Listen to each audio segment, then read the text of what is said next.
Assalamualaikum warahmatullahi wabarakatuh. Nama saya Aulia Rahmawati Ramadhani.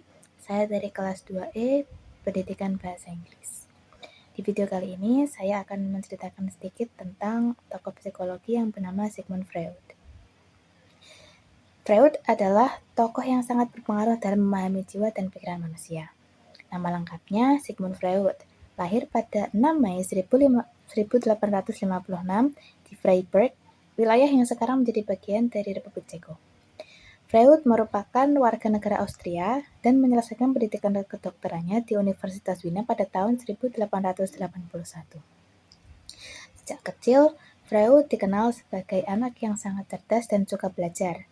Beliau awalnya mendalami bidang neurologi atau ilmu saraf, tapi kemudian tertarik untuk memahami pikiran manusia, terutama hal-hal yang seringkali tidak disadari oleh orang itu sendiri.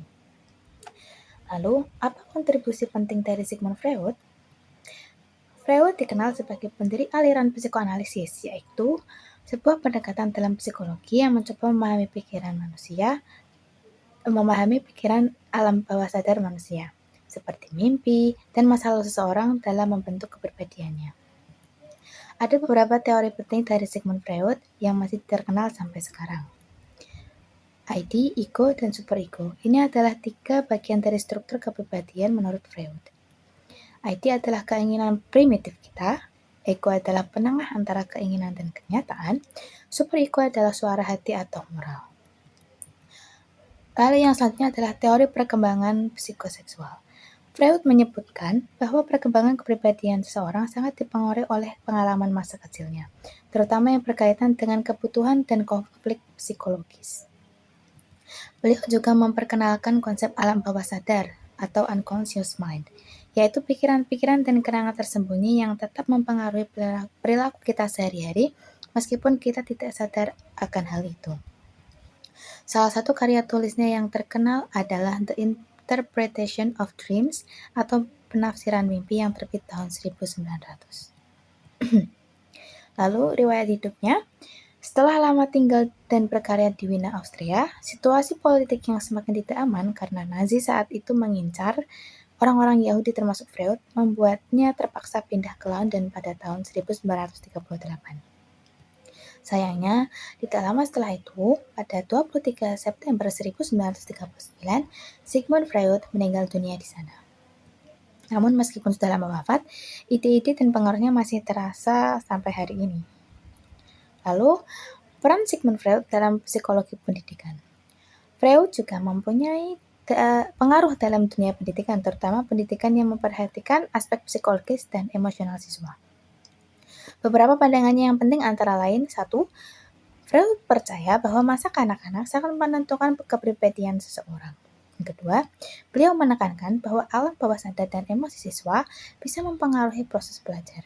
Karena itu, guru sebaiknya tidak hanya fokus pada nilai dan hafalan, tapi juga memahami perasaan dan pengalaman pribadi siswa. Ide-ide Sigmund Freud menjadi dasar dari munculnya layanan konseling dan bimbingan di sekolah untuk membantu siswa yang mengalami kesulitan pribadi maupun akademik. Lalu, apakah pemikiran Sigmund Freud masih relevan? Sangat relevan. Kita bisa melihat sekarang dunia pendidikan semakin menekankan pendekatan yang holistik, yang tidak hanya fokus kepada akademik, tapi juga kesehatan mental dan kesejahteraan emosional siswa.